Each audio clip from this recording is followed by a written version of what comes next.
Gold trusted gold buyers మీరు తాకట్టు పెట్టిన బంగారాన్ని విడిపించి ఈ రోజు ఉన్న మార్కెట్ ధరకు కొనబడును. ఈ శరీరంకి వయసు అయ్యి ఉండొచ్చు, నా మనసు నా హృదయంకి 22, కానీ నా వయసుకి 61. నా శరీరానికి అవును దేవుడిచ్చిన శరీరం ఇది, ఇప్పుడు కాదు ఎప్పటికైనా వెళ్ళిపోయే కాలిపోయే శరీరంకి దీని మీద ఇంత ఆశ పెట్టుకున్న దానికి 61. ఇది ఇంకా ఎన్నాళ్ళు ఉంటుందో అది అయింది లెక్క. లేదు, చాలా చాలా మీరు చేయాల్సినవి ఉన్నాయి కాబట్టి నాట్ ఓన్లీ రోల్స్ అనట్లేదు నేను, బోల్డ్ అంతా మీరు చేసే బాధ్యతలు మీకు ఉన్నాయి కాబట్టి నిజంగా ఆశీర్వాదాలు ఉంటాయి, అమ్మ ఆశీర్వాదం మీకు ఉంటుంది, అలాగే ఉంటారు. 61 ఏళ్ళు. నేను యాక్చువల్గా 1 year బ్యాక్ నేను సుధమ్మ గారిని చూసినప్పుడు చెబ్బి ఇలా బుగ్గలతో ఉన్నారు. ఇప్పుడు నేను మొత్తం తగ్గిపోయి కొంచెం సన్నగా అయిపోయారు మీరు. ఏమో మహేష్ బాబుతో, జూనియర్ ఎన్టీఆర్తో, ఎవరో ఇప్పుడు కొత్తగా వరుణ్ తేజ్ వీళ్ళందరితో హీరోయిన్గా చేయొచ్చేమో. అనుష్క శెట్టి వీళ్ళందరూ చేయట్లా, నేను చేయొచ్చు. ఎగ్జాక్ట్లీ. వాళ్ళకి అమ్మ మాత్రమే చేయాలా, వాళ్ళ పక్కన హీరోయిన్ చేయొచ్చు కదా. హైట్ కూడా సరిపోద్ది అనుకుంటా కదా. Height, colour. మెయిన్ ఏంటంటే ఈ జోక్స్ అపార్ట్, హెల్త్ కాన్షియస్ నాకు ఎక్కువ ఉంటుందమ్మా. ప్యూర్ వెజిటేరియన్, కరెక్ట్గా టైంకి తింటాను. ఒక పదార్థం నచ్చిందంటే నా బేసిక్ చెప్తున్నాను, ఏంటి ఇది ఒక అడ్వైస్ లాగా ఉందని అనుకోకండి, ఉన్న సీక్రెట్ని ఇప్పుడు బయట పెడతా. ఇది మీరు కూడా పాటించండి, ఎంత ఆరోగ్యంగా ఉంటారో చూసుకోండి. అప్పుడు లైక్స్ నాకు వస్తుంది, కవితకు రాదు, నాకు వస్తుంది. మెయిన్ మన కాన్షియస్ ఎక్కడ ఉండాలంటే మన ఆరోగ్యం మీద ఉండాలి. మన కాళ్ళతోనే మనం నడుస్తున్నాం, మన చేతితోనే మనం తింటున్నాం, మన ఊపిరి మనదే, మన కళ్ళుతోనే చూస్తున్నాం. అలా అన్నప్పుడు దేవుడు ఇచ్చిన కళ్ళుని మంచిగా చూసుకోకుండా, మంచిగా ఉన్న చేతిని మంచిగా చూసుకోకుండా, నీ కాళ్ళతో నడుస్తున్నప్పుడు నీ కాళ్ళని జాగ్రత్తగా చూసుకోకుండా ఉంటే బతికేంటి, పోయినా ఏంటి? ఎఫెక్ట్ ఎవరికి పడుతుంది? పెయిన్ ఎవరెవరు అనుభవిస్తారు? మనమే కదా. ఎదటి వాళ్ళకి పెయిన్ ఇవ్వలేము కదా. ఆరోగ్యంగా ఉంటే ఇంకా 10 ఏళ్ళు ఆశ ఎక్కువ ఉంటుంది, 10 ఏళ్ళు బతకాలని ఉంటుంది, కానీ ఆరోగ్యంగా ఉంటే ఇంకా ఎక్కువ పని చేయొచ్చు. మీ మనసు సంతోషంగా ఉంటుంది, పక్కన ఉన్న వాళ్ళని సంతోషంగా పెట్టచ్చు, ఎప్పుడు మీరు సంతోషంగా ఉండగలుగుతారు. ట్రూ. కరెక్ట్ టైంకి తింటాను, ఏది వచ్చినా ఇక్కడ ఎక్కించుకోను.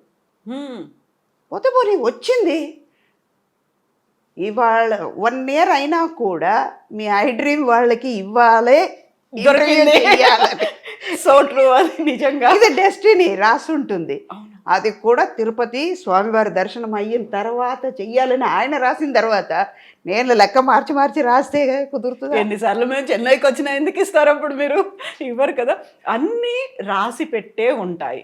అలాగే నేను దీంట్లో ఇది ఆరోగ్యం గురించి వచ్చింది కాబట్టి చెప్తున్నా. నేను ఇదంతా నేను ఆరోగ్యంగా ఉండడం వల్ల సాధ్యమవుతుంది, ఇంటర్వ్యూ ఇవ్వగలుగుతున్నాను. అవునా? టైంకి భోజనం చేస్తా. ఒక చిన్న పదార్థం నచ్చిందంటే అది పూర్తిగా అయ్యే వరకు తినేస్తాను, చాలా ఇష్టం తీరే వరకు తినేస్తాను. ఒక మైసూర్ పాకు ఉంది, ఎగ్జాంపుల్ చెప్తున్నాను. ఒక స్వీట్ ఎక్కువ తింటాను, కానీ ఒక లిమిట్ ఉంటుంది. ఓకే, నాకు నచ్చింది, ఒక 2 పీస్ తినేస్తాను, 3 పీస్ తినాలి చాలు. ఇంకా వెగట్ వస్తుంది, వెగట్ వచ్చిన తర్వాత వద్దు, ఇంకా దాని దగ్గరికి వెళ్ళకూడదు అన్నంత వరకు తినేస్తాను, మళ్ళీ దాని జోలికి వెళ్ళను. అయిపోయింది కదా, తృప్తిగా తినేసావు కదా, ఇంకెందుకు అని నన్నే క్వశ్చన్ అడుగుతాను అనమాట. అలాగే ఫుడ్ మాత్రమే కాదు, చాలా చాలా చాలా చాలా వామ్ వాటర్ తాగుతూ ఉంటాను. పీక్ సమ్మర్లో కూడా చాలామంది నన్ను ఆర్టిస్ట్, మా కోస్టర్స్ అంటారు, అంత వేడిగా ఉంది, అంత వేడి నీళ్ళు ఎలా తాగుతావు అక్క అని. ఏమో చిన్నప్పటి నుంచి అది అలవాటు అయింది. వామ్ వాటర్ మన బాడీలో ఉన్న ఫ్యాట్ని కరిగిస్తుంది, స్కిన్ గ్లో అవుతుంది. అదే ఇందాక ఒక గోడ ఉంది, చిత్రం రాయాలంటే ఈ గోడ అన్న ఈ శరీరం బాగుంటేనే కదా చిత్రం రాయడానికి. స్వచ్ఛంగా కూడా ఉండాలి కదా, ఉండాలి, అందంగా ఉండాలి. First love your self. అప్పుడు మన మీద ప్రేమ చూపించాలంటే మన అందంగా ఉండాలి, మన ఆరోగ్యంగా ఉంటే అందం బయటపడుతుంది. ఇది సీక్రెట్. ఎన్ని లీటర్ల నీళ్ళు తాగుతారు? ఒక రోజుకి ఎలాగైనా 5 to 7 liters వరకు తాగేస్తారు. అవునా? ఒక షార్ట్కి వెళ్ళి వచ్చినాక మా వాళ్ళకి తెలుసు, మా స్టాఫ్కి తెలుసు, షార్ట్కి వెళ్ళి వచ్చిన తర్వాత ఒక 2 గ్లాస్ నీళ్ళు పెట్టేస్తారు, కంపల్సరీగా ఉంటుంది.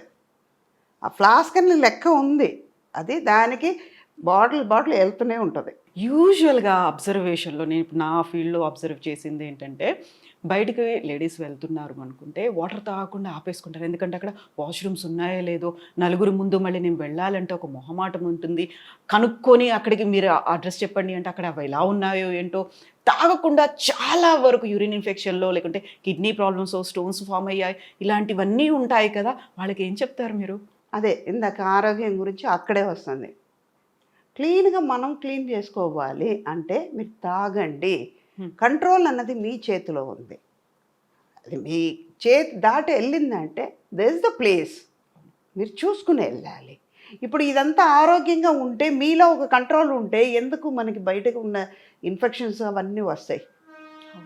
బాడీ సిస్టమ్ అలవాటైపోతుంది. అవును. ఇప్పుడు కళ్ళు ఎంతవరకు చూడగలుగుతుందో అంతవరకుమే చూడగలుగుతాం. మనకి పొట్టకి ఎంత కావాలో మన కడుపు నిండా తినాలంటే ఎంత తినగలుగుతామో అంత తింటున్నాం. అదే తృప్తి దీంట్లో కూడా ఉండాలి కదా. మనం తాగగలుగుతాం, నీళ్ళు తాగుతాం, మన ఆరోగ్యం బాగుంటుందని అనుకుంటే మనం తాగగలుగుతాం. అయ్యో మన రెస్టారెంట్ ఎత్తుక్కోవాలి అంటేనే మైండ్ ఈ ఆలోచన వచ్చేటప్పటికి అక్కడికి వెళ్తుంది. స్ట్రెస్ కొన్ని నేచర్ మనం దాటి వెళ్ళలేవు. ట్రూ. ప్లేస్ని బట్టి అలవాటు చేసుకోవడం. మన చేతిలో మన బ్రేక్ ఉందమ్మా. ఒక బండి మీద వెళ్తున్నాం, మనం లెఫ్ట్ వెళ్ళాలంటే వెళ్ళవచ్చు. కంట్రోల్ మన చేతిలో ఉన్నప్పుడు ఎవరు ఏం చేయలేరు. ఈవెన్ నేచర్ కూడా ఏం చేయలేదు. సహకరిస్తుంది. మనం ఏదైనా మంచి కావాలని కోరుకున్నాము, పాజిటివ్ ఆలోచనలు ఉన్నాయి అనుకుంటే, నిజంగా పాజిటివ్గా ఆలోచిస్తే ఏది మన పక్కకి రాదు. అన్ని మనకు కావాల్సినటువంటి ఒక వేని అక్కడ మనకు దారిని చూపిస్తూ ఉంటుంది. అంతే. కొన్ని దాటి వెళ్ళాల్సిందే, తప్పదు. ట్రూ. మన హెల్త్ వైజ్ చూసుకోవాలంటే కొన్ని చేయాల్సిందే. మనం మన మీద ఫోకస్ పెట్టుకోవాలి. ఇప్పుడు మీరు 7 లీటర్స్ తాగాల్సిన అవసరం లేదు. మినిమం 3 లీటర్స్ తాగండి. ఇప్పుడిప్పుడే కదా ఇంత ప్రాబ్లమ్స్. ఇప్పుడు ఒక 10-15 ఇయర్స్ ముందు వరకు డయాబెటిక్ అంటే ఏంటో తెలియదు, బీపీ అంటే ఏంటో తెలియదు. ఇప్పుడు లేనిపోని ఫుడ్ దొరుకుతుంది, బయట తినేస్తున్నాం. మీ కంట్రోల్ లేకపోతే ఏమవుతుంది? తినాలని ఉంది. వాళ్ళు టెంప్ చేస్తున్నారు కాబట్టి మీరు తింటున్నారు. మీరు టెంప్ అవ్వకుండా ఉండండి, వాళ్ళు ఫోర్స్ చేయలేరు. నిజమా? అప్పుడు మీ సిస్టమ్ కరెక్ట్గా మీ లెవెల్లోనే ఉంటుంది, అది దాటి వెళ్ళదు. ఇప్పుడు మీ హెల్త్కి మంచిగా ఉంటుంది. ఫుడ్, వాటర్ ఇంటేక్ వీటి గురించి మాట్లాడుకున్న తర్వాత ఎక్సర్సైజెస్, ఫిజికల్ యాక్టివిటీ అనేది ఏం చేస్తారు మీరు? ఏం చేయను, ఇంటి పని అంతా నేను చేస్తాను. ఓకే. ఇంట్లో ఉంటే పని మనిషి నేనే, వంట మనిషి నేనే, పిల్లలు ఉన్నా పనమై ఉన్నా కూడా నాకు నిజంగా చెప్పాలంటే బేసిక్గా ఓసిడి ప్రాబ్లం ఉంది. ఓ ఓకే. చాలా హై వాల్యూమ్లో ఉంది. అది ఏం చేస్తానంటే ఇది బాగానే ఉంది బొమ్మమ్మ, ఇంకొంచెం మంచిగా తుడిస్తే బాగుంటుంది. రేపు చేస్తానమ్మా. సర్లే నువ్వు రేపు చేస్తున్నావు, సరే రేపు చెయ్యి, కరెక్ట్గా చేసే అని చెప్పి మళ్ళీ తుడిసేస్తాను. దానికే సిగ్గు వచ్చి మళ్ళీ తుడుస్తుంది. ఓకే. రేపటి దాకా ఎందుకు ఆగాలి? ఎందుకు ఆగాలి? అది నీట్గా ఉంటుంది కదా. అది ఏమవుతుంది, నేను తుడిసే కొద్దీ తను వచ్చి మళ్ళీ తుడుస్తుంది. రేపు మళ్ళీ ఇంకో రోజు చూసేటప్పుడు అమ్మకి నచ్చదు కదా, ముందే తుడిసేసి పెట్టేద్దాం. ఎక్సర్సైజ్ అంటే వెళ్ళిపోయి జిమ్కి వెళ్ళి హార్డ్ కోర్గా నేను చేసేది ఏమి లేదు. ఇంటి పని అంతా నేను చేసుకుంటాను. Okay. And one more thing ఏంటంటే walking, morning 1 hour, evening 1 hour. అని షూట్కి వచ్చినా కూడా కూర్చొని ఒక చోట తిరుగుతూనే ఉంటాను.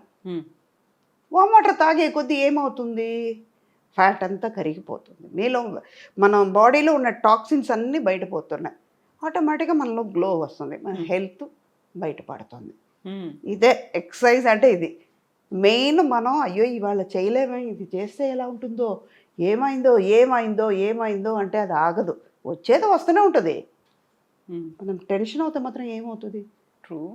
ఒక చిన్న టెన్షన్ వల్ల ఏమవుతుంది, హెల్త్ పాడవుతుంది, మీ కాన్షియస్నెస్ పోతుంది, మీలో ఉన్న స్ట్రెంగ్త్ తగ్గిపోతుంది, ఆటోమేటిక్గా మీ సిస్టమ్ మారిపోతుంది. ఇవన్నీ మీరు చేసే తప్పు వల్ల, మీ ఆలోచన వల్ల జరిగిపోద్ది. మనమే కదా వచ్చింది, రావడం అది పని అయితే నేను ఫేస్ చేయడం నా పని. పాజిటివ్గా అనుకుందాం, జరిగిపోద్ది. ఇప్పుడు ఇన్ని మాట్లాడుకున్న తర్వాత యూజువల్గానే ఒక గ్లామర్ ఫీల్డ్లో ఉన్నారు. ఐదర్ ఇట్ మే బి అమ్మ కావచ్చు, అమ్మమ్మ కావచ్చు, ఎవరైనా కావచ్చు. కెమెరా ముందుకు వస్తున్నారు, ఒక ఇంటర్వ్యూ ఇస్తున్నారు. అది కూడా ఇంటర్వ్యూ ఫర్ ఎవర్ ఉంటుంది, రికార్డ్ అయ్యి ఉంటుంది కాబట్టి అందరూ చూస్తూ ఉంటారు. కాబట్టి ప్రాపర్గా డ్రెస్ అయి ఉండాలి, మేకప్ ఉండాలి, టచ్అప్ ఉండాలి, హెయిర్ కూడా ఇలా పోకుండా ఉండాలి, చాలా నీట్గా మీరేంటి అలా వచ్చేసరి ఇలా కూర్చున్నారు, నాకు ఇంటర్వ్యూ ఇచ్చేస్తున్నారు, మొహం కూడా చూసుకోకుండా? అంటే మీరు వాళ్ళందరూ చూసుంటారు కదా, ఆవిడ సినిమాలు ఇలా చూసాం, ఒరిజినల్గా ఎలా ఉండాలి చూడాలని వాళ్ళకి ఉంటుంది కదా. ఓకే. అందుకే ఇది ఒరిజినల్.